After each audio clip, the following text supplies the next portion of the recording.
Halo Sobat Kominfo, selamat datang di podcast Kepoin Yuk! Yuk! Punyanya Din Kominfo bersama Novita di sini sebagai host. Teman-teman Kominfo, pemerintah Kabupaten Temanggung itu memiliki organisasi perangkat daerah atau OPD yang kewenangannya terkait parkir, terminal, penerangan jalan umum, dan pengujian kendaraan bermotor. Sudah hadir bersama kita narasumber yang sangat spesial. Beliau adalah Sekretaris Dinas Perhubungan Kabupaten Temanggung, Bapak Thoifur Hadi Wuryanto SEMSI. Selamat datang Bapak Thoifur. Selamat pagi, malam, siang, sore dia. Pagi? Pagi. Biar semangat terus ya Pak. Pagi. Bagaimana kabarnya hari ini? Oh, tepuk tangan dulu. Ya, saya udah batin kok gak ditepuk tangan ini. Ya, sehat. Sehat, alhamdulillah. Segar. Kita ketemu sini. Sibuk apa ini Pak hari ini?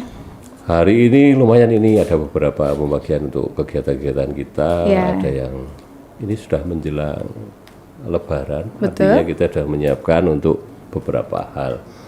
Termasuk sekarang ada rapat juga di Solo untuk persiapan mudik Lebaran di Sudah prepare sejak dini ya Pak? Di Jakarta, ya.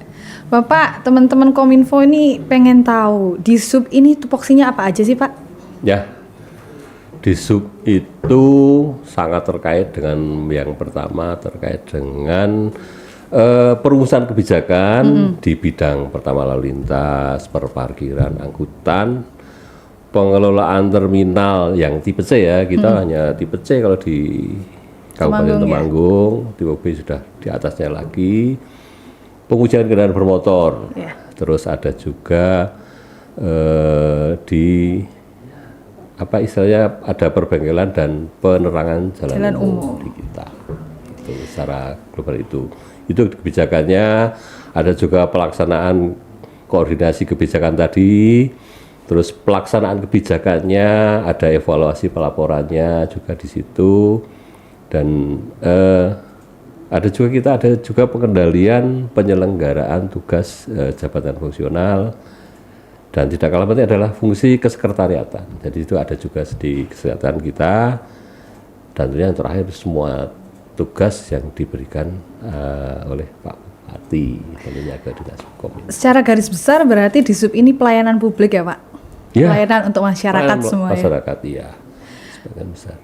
Oke Pak, tapi kali ini kita akan lebih spesifik lagi, pengen bertanya tentang perparkiran yang ada di Kabupaten Temanggung. Nah ini, soalnya parkir sangat luar biasa ini ya. Panjang lebar kayaknya. Wah iya, ini kayaknya sudah nanti sampai malam ini. Aduh, menarik banget berarti ini. Pak, petugas parkir yang ada di Kabupaten Temanggung tuh punya aturan tersendiri nggak sih tentang kehadiran beliau ini? Ya tentunya sebagai pemerintah daerah Kabupaten Temanggung, terutama di bawah ke kita di Dinas Perhubungan, pasti adalah regulasi yang mendasari kita. Pertama kita ada peraturan daerah, peraturan bupati, dan juga ada SK Bupati. Yang perda itu terkait pertama penyelenggaraan perparkiran itu di 31 nomor 31 tahun 2011. Kemudian ada juga tentang retribusi parkir di tepi jalan umum, itu pertama di nomor 5 2012. Kemudian ada juga yang perubahan-perubahan, yang terakhir adalah Perda nomor 8 2016 tentang perubahannya tadi di tepi jalan umum, dan juga ada peraturan daerah yang agak baru di 2023, yaitu Perda nomor 12 tahun 2023 tentang pajak daerah dan retribusi daerah. Sementara untuk peraturan bupatinya itu masih agak baru semua, ini turunan-turunan dari perda kita, Perbub nomor 33 tahun 2024 tentang pelaksanaan retribusi daerah tertanggal 9 Oktober 2024. Juga ada Perbub tentang tata kelola penyelenggaraan perparkiran tanggal 11 Desember 2024 dengan nomor 46 tahun 2024. Nah itu di kita ada SK juga tentang SOP, dan juga penetapan juru parkir, lokasi, dan sebagainya. Berarti Itu semua sudah ada diregulasi, aturannya sudah ya, ada Pak. aturannya. Bagaimana untuk bisa menjadi tukang parkir yang resmi? Nah, itu diatur di SOP kita. Jadi kita kemarin di akhir Desember kita berikan kesempatan kepada yang sudah kita nilai ketika mereka juga kan setiap retribusi kan kadang ada yang mungkin sudah sore, sudah bayarnya juga ada yang terlambat dan sebagainya, kita evaluasi dan mereka mengajukan kepada Dinas Perhubungan. Terus kita lihat kinerja kemarin nih, kalau tidak ada yang berani diri kan, kan tidak mungkin kita tiba-tiba mengangkat orang gitu kan, nggak mungkin kan, enggak. Ya mereka yang sudah bekerja itu kita lihat, mereka mengajukan permohonan lagi setiap tahun nih karena kontraknya setiap tahun, baru setelah itu kita berikan SK penetapan lokasi tadi, gitu. Jadi mereka mengajukan dari mereka. Berarti sudah ada penetapannya di tahun sebelumnya ya Pak ya? Untuk ya, 2025 awal ini tahun itu harus sudah baru kan? Sudah Karena, baru semua ya. Tapi harus melunasi dulu lah. Iya dong. Target kita juga ada. Berarti hak dan kewajiban petugas parkir sesuai aturan itu seperti apa? Ya, itu di Perda 46 tadi yang saya sampaikan sudah ada, haknya adalah melaksanakan tugas dan berhak mendapatkan pakaian seragam, atribut dan juga tanda ID card. Itu yang harus mereka hak mereka. Juga bisa kita ikut sertakan di ini perlindungan ketenagakerjaan dan jaminan sosial dan jaminan kesehatan. Bisa sampai dapat itu buat parkir resmi, tukang parkir resmi itu kita dapat. fasilitasi. Wah, tapi ya tergantung mereka mau ya, enggak, mau atau tidak. ikut enggak. Kalau enggak mau ya bukan tapi kita fasilitasi itu. Lalu kewajiban tukang parkir sendiri setelah mendapatkan hak-haknya apa Pak? Ya, mereka harus melakukan kewajiban. Melaksanakan kewajiban berupa pelayanan optimal kepada masyarakat di pengguna jasa parkir. Karena sebenarnya parkir itu kan bukan semata-mata objek retribusi gitu kan. Parkir kita menata parkir untuk apa? Untuk menjaga lalu lintas kita lancar, keselamatan. Itu yang sebenarnya tugas di sub utama itu. Jadi kalau tugas utama kita ya menjaga keselamatan. Kenapa ada PJU? Ya karena disitulah sebenarnya ada juga jalan kalau malam ada penerangan jalan. Itu juga tujuannya bukan semata-mata untuk aksesoris ataupun biar kelihatan indah, itu bukan, tapi semata-mata untuk kita memberikan jaminan keselamatan pada pengguna jalan. Termasuk juga kendaraan yang di jalan. Kenapa harus ada uji kendaraan? Kita nggak tahu apa kendaraan yang berjalan sekarang di jalan itu bagaimana lampunya komplit enggak. Kenapa kalau pajak motor 1 tahun sekali kan? Nah, tapi di kita kan 6 bulan sekali. Terutama khusus untuk angkutan barang. Dan juga angkutan manusia. Jadi yang diuji itu 2 itu. Layak tidak ada di jalan gitu ya Pak ya. Terus ya tentunya menjaga keamanan di sekitar tempat dia parkir, ada juga dia tadi menciptakan kelancaran lalu lintas, melaksanakan pengendalian dan penataan parkir kendaraan supaya semuanya tadi tujuan utamanya adalah untuk menjamin keselamatan di jalan.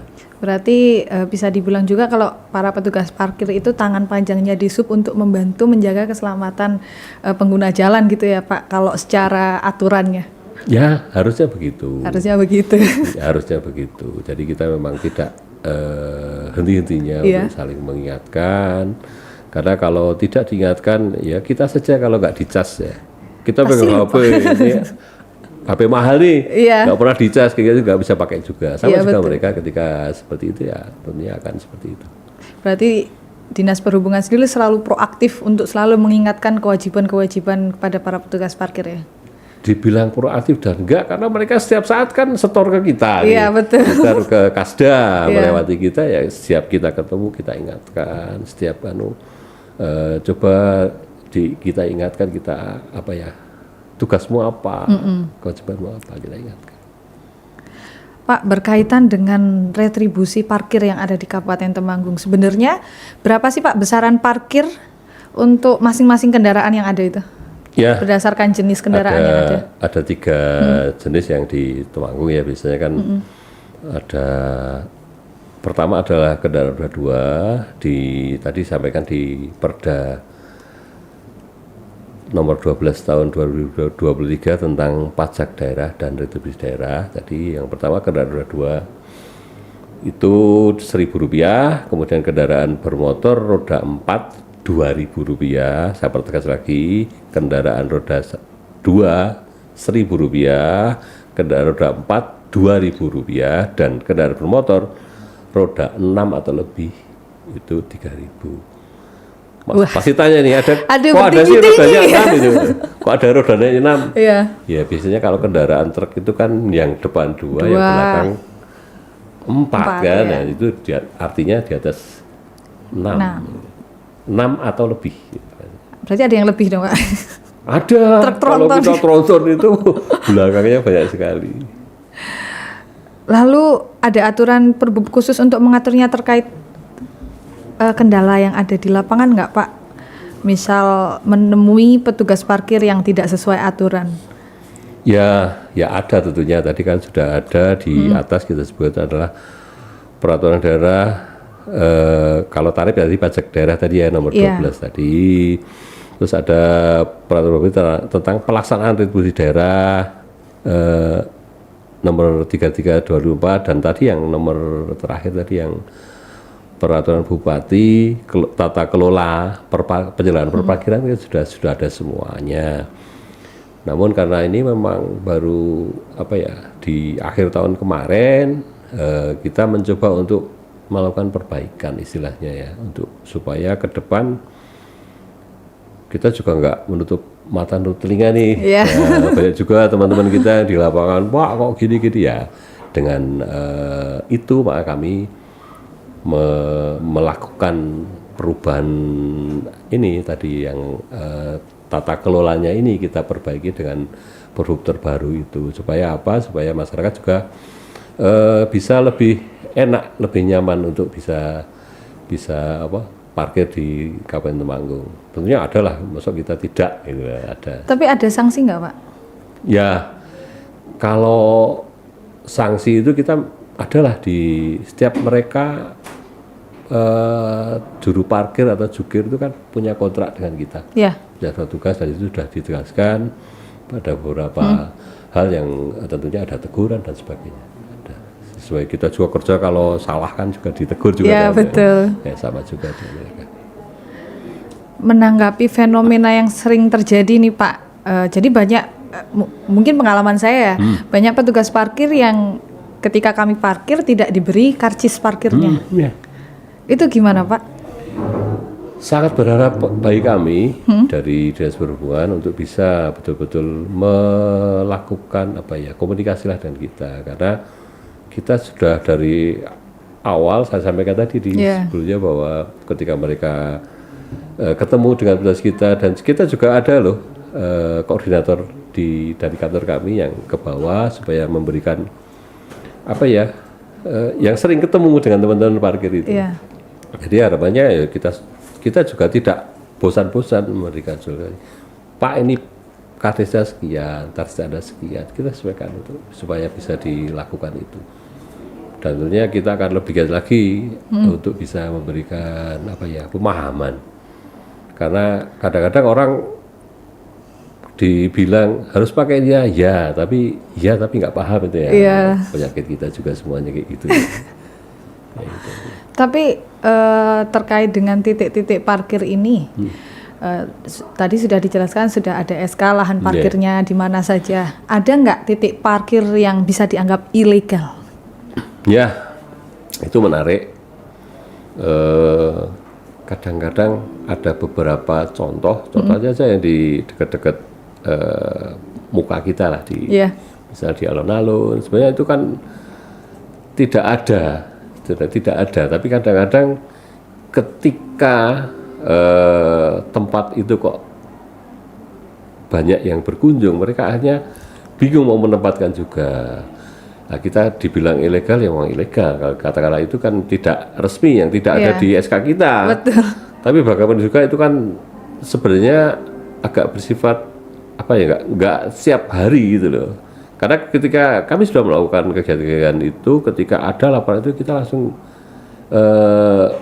mencari informasi apakah memang di situ terus jadi lahan tetap atau bukan, tapi rata mereka adalah ketika kelebihan di kantong-kantong parkir kita sudah melebihi di jalan kita. Banyak juga di tempat-tempat yang semestinya tidak untuk parkir, karena itu ya ini pemahamannya itu yang butuh kita tingkatkan lagi. Untuk kedepannya, apakah langkah dari Disub ini terkait mengatasi masalah-masalah yang terjadi terkait parkir, petugas yang ilegal atau wilayah ilegal, atau mungkin belum adanya pemberian karcis, kedepannya mau gimana? Terus mungkin ada retribusi yang tidak sesuai, harusnya 1.000 tapi mintanya lebih, kayak gitu, gimana kedepannya Disub? Kita secara berkala pastilah kita, karena teman-teman ada yang membayar ketemu dengan kita, saya akan selalu pesankan kepada teman-teman di lapangan, ayolah ajak ngomong teman-teman, ajak kita bukan sekedar omong-omong lagi lah, maksudnya kita ajak omong betul, serius kita diskusikan apa sih sebenarnya kendala kita. Apakah itu karena keterlambatan kita memberikan karcis ataupun ini ada di mana sebenarnya titik di mana mereka tidak mau memberikan itu. Apakah memang semuanya tidak mau memberi, atau kita akan memberikan evaluasi dulu, kemudian secara bertahap kita akan memberikan pembinaan lah untuk mereka. Karena bagian dari kewajiban kita untuk melakukan pembinaan kepada juru parkir yang ada di Kabupaten Temanggung. Lalu untuk masyarakat kalau pengen bercurhat nih, pengen keluh kesah tentang parkiran, bisa menghubungi siapa ini Pak? Oh, ada kita, WhatsApp kita ada. Bisa juga kan teman-teman menginfokan ke Kominfo yang lewat Bage mungkin WhatsApp Gateway Kabupaten Temanggung. Gitu bisa, ke kita juga ada, kita ada WhatsApp, ada, nanti coba kita sampaikan di sesi kedua ya mungkin ya. Oh iya, kalau enggak nanti teman-teman editor bisa dicek di bawah layar ya. Ada tadi kelupaan tadi. Iya, oke Pak. Terakhir, pesan untuk petugas parkir dan masyarakat terkait perparkiran. Ya, saya sangat berharap sekali kerjasama yang sudah kita lakukan dengan teman-teman juru parkir. Mari sama-sama kita bekerja untuk Kabupaten Temanggung loh. Ingat, yang harus ingat adalah kita bekerja untuk Kabupaten Temanggung. Semuanya dibuat nyaman, pengguna jalan dibuat nyaman, parkir ditertibkan, dan jangan lupa karcis untuk bisa diberikan. Juga tentunya di musim ini, musim yang ekstrim ini, jaga stamina, jaga kesehatan buat teman-teman semuanya di sana. Jangan sampai tidak yang memarkiri, kondisinya jalan jadi macet, itu kita yang kena. Secara umum Dinas Perhubungan akan susah untuk menyelesaikan itu kalau sudah seperti itu. Harapannya itu keselamatan jalan utama. Kata kuncinya hari ini adalah keselamatan pengguna jalan. Oke, terima kasih Bapak Thaifur sudah mau hadir di studio kita, sudah berbagi informasi mengenai perparkiran. Teman-teman, kita tahan dulu episode awal ini, sesi 1 ini. Kita akan sambung lagi sesi kedua terkait penerangan jalan umum dan pengujian kendaraan bermotor. Tetap di Kepoin Yuk! Yuk! Pemerintah desa memiliki peran penting dalam pelayanan masyarakat. Untuk itu, Dinas Komunikasi dan Informatika Kabupaten Temanggung terus mendorong pemerintah desa untuk mewujudkan pelayanan yang lebih cepat, efisien, dan aman.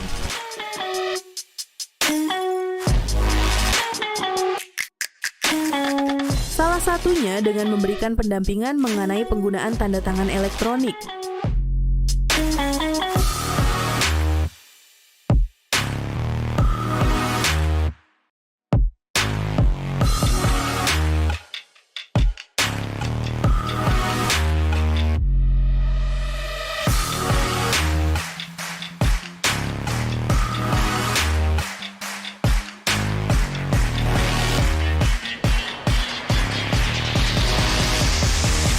Dengan tanda tangan elektronik ini, tidak perlu lagi menumpuk berkas atau menunggu tanda tangan manual. Semua bisa dilakukan secara digital, kapan saja dan di mana saja.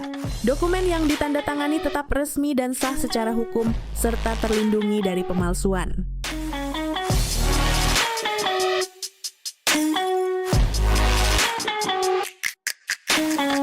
Dengan teknologi ini, pelayanan desa menjadi semakin mudah, transparan, dan modern.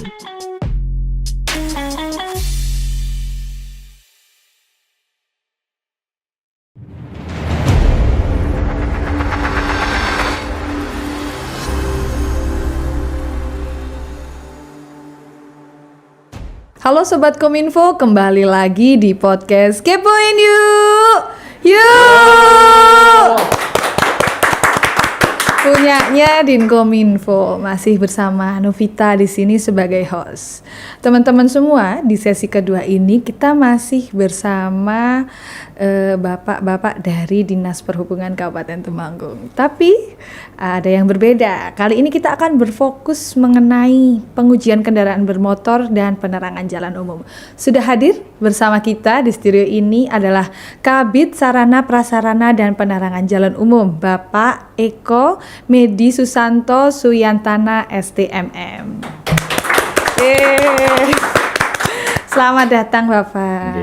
Selamat datang, terima kasih. Bagaimana Pak perasaannya masuk studio ini? Deg-degan kan? Wah, alhamdulillah grogi. Oke Bapak, melanjutkan obrolan kita tadi. Tadi di awal saya sudah bertanya-tanya tentang Disub itu kegiatannya seperti apa, lalu bertanya tentang parkir kepada Bapak Sekretaris Dinas. Lalu kali ini kita ingin kepoin masalah penerangan jalan umum dan pengujian kendaraan bermotor. Tapi kami ingin bertanya dulu Pak, sebenarnya bidang sarana prasarana dan penerangan jalan umum tuh kegiatannya apa aja? Oke, terima kasih. Jadi bidang sarana prasarana dan PJU ini tugas utamanya adalah pelayanan terkait dengan penerangan jalan umum dan pengujian kendaraan bermotor. Iya. Berarti dua fokus kegiatan kegiatan. Lalu khusus untuk penerangan jalan umum, apa saja yang ada di dalamnya? Oke, jadi perlu kami sampaikan bahwa penerangan jalan umum ini adalah penerangan yang berada di jalan umum yang berada di seluruh wilayah Kabupaten Temanggung. Lalu apa saja penerangan yang ada? Oke, penerangan jalan umum itu ada dua macam. Yang pertama PJU ya, kalau kita singkat jadi penerangan jalan PJU, ada PJU yang bersumber dari tenaga listrik, PJU listrik, dan satu adalah sumber-sumber dari PJU tenaga surya. Ada perbedaan secara fisik, masyarakat bisa tahu nggak Pak? Oke. Untuk PJU listrik biasanya cirinya kita menggunakan kabel. Ya, kalau yang tenaga surya kita tidak ada kabel, tapi biasanya ada panel surya. Ada panel surya, ada lampu, ada box panel. Biasanya kalau yang jenis-jenis tenaga surya yang model lama, kalau yang model terbaru lampunya sudah otomatis, sudah ada panelnya, sudah ada baterainya dalam satu lampu itu. Lalu kewenangan dari Dinas Perhubungan terkait adanya penerangan jalan umum yang ada, apa saja? Oke, kewenangan kami adalah mulai dari pengadaan sampai dengan pemeliharaan.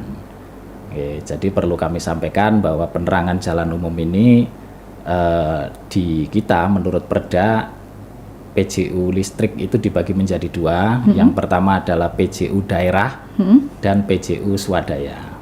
PJU daerah adalah PJU yang perencanaan, pengadaan sampai pemeliharaannya adalah menggunakan anggaran pendapatan dan belanja daerah.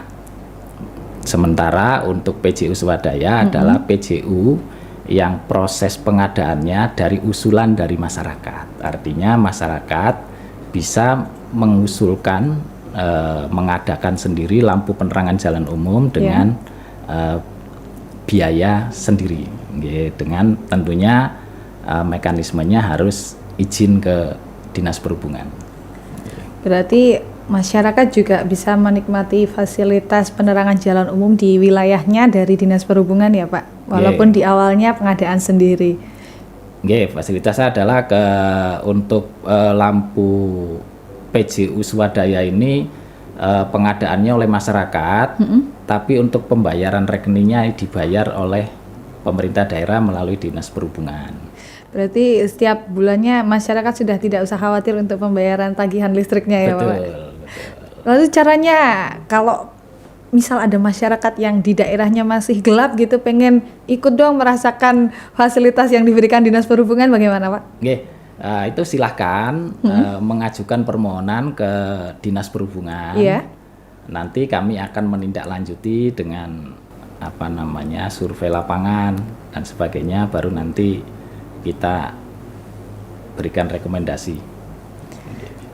Lalu jumlah penerangan jalan yang ada di Kabupaten Temanggung ada berapa, Pak?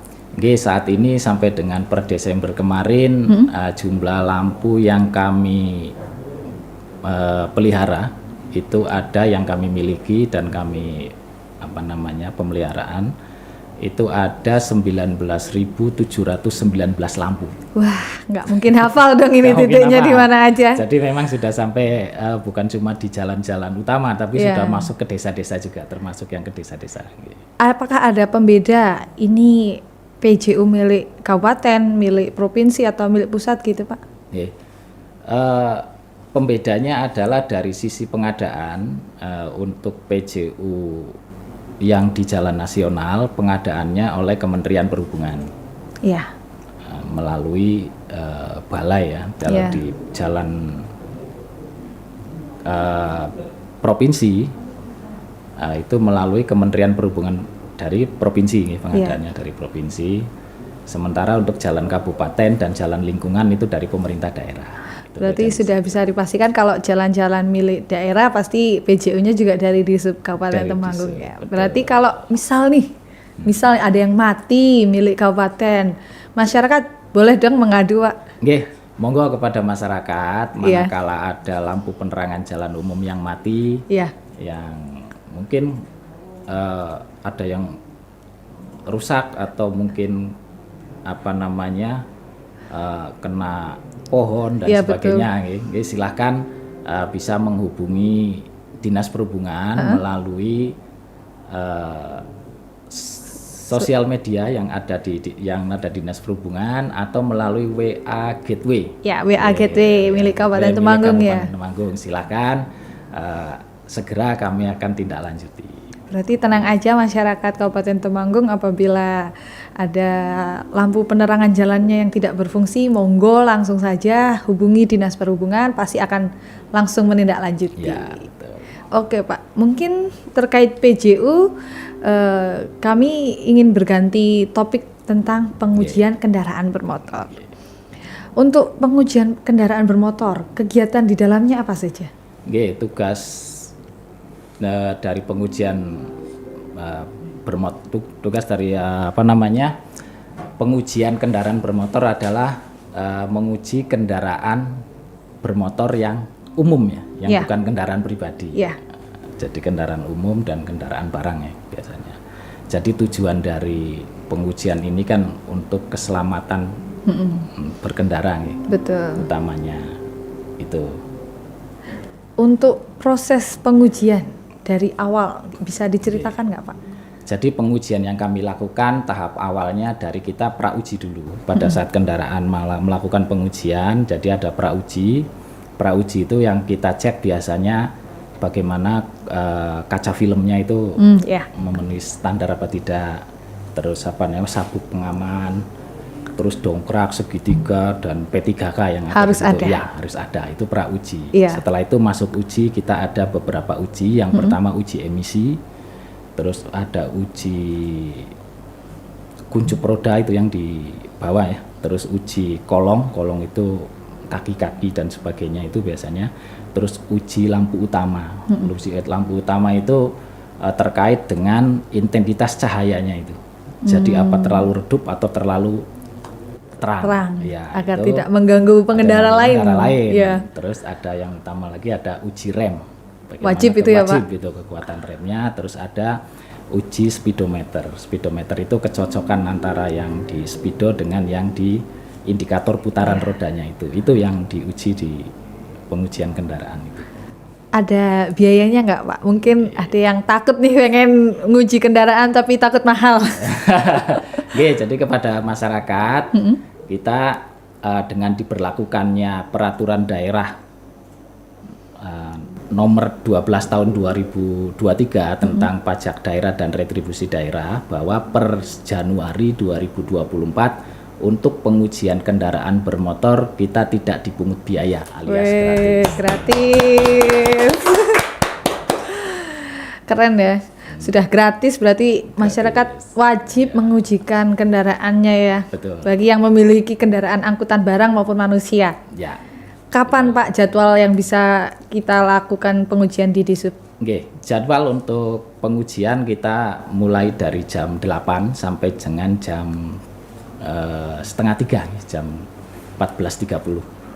Setiap hari kerja? Setiap hari kerja. Dari hari Senin sampai hari Senin Jumat? sampai Kamis. Oh, sampai Untuk hari Kamis. Jumat sampai jam 14. Sampai jam 14. Ya. Berarti tetap hari Jumat tetap bisa, cuman Tetap waktunya bisa. agak mepet. Waktunya Iya. dikurang. Terakhir Pak, harapan buat masyarakat terkait adanya PJU dan PKB. Oke, terkait PJU kepada masyarakat yang ingin memasang lampu penerangan jalan umum, mohon agar bisa diajukan ke Dinas Perhubungan, jangan langsung ke PLN. Iya. Jadi nanti prosedurnya adalah diajukan ke Dinas Perhubungan, nanti selanjutnya akan kami survei ke lokasi. Terkait dengan pengaduannya silahkan manakala ada gangguan terkait dengan penerangan jalan umum bisa mengadukan ke Dinas Perhubungan melalui media sosial yang sudah ada ataupun melalui WA Gateway Kabupaten Temanggung. Terkait dengan pengujian kendaraan bermotor kepada masyarakat, Lanjut aja. Jadi terkait dengan pengujian kendaraan bermotor, dengan adanya Perda 12 tahun 2003 ini pengujian kendaraan bermotor saat ini tidak dipungut biaya, artinya gratis, monggo kepada masyarakat pemilik kendaraan umum agar bisa mengajukan pengujian kendaraan bermotor ke Dinas Perhubungan. Itu. Terima kasih Pak Medi sudah mau berbagi informasi kepada kita terkait lampu-lampu yang ada di Kabupaten Temanggung dan proses pengujian kendaraan bermotor. Informasi tentang biaya gratis juga pasti akan sangat membuat semangat masyarakat Temanggung untuk bisa segera mengujikan kendaraannya di Kabupaten Temanggung. Terima kasih sudah hadir. Semoga besok bisa meluangkan waktunya lagi untuk sharing informasi kepada kita. Oke Sobat Kominfo, tidak terasa kita sudah berada di penghujung episode hari ini. Jangan lupa saksikan episode-episode kita selanjutnya tetap di Kepoin Yuk! Yuk!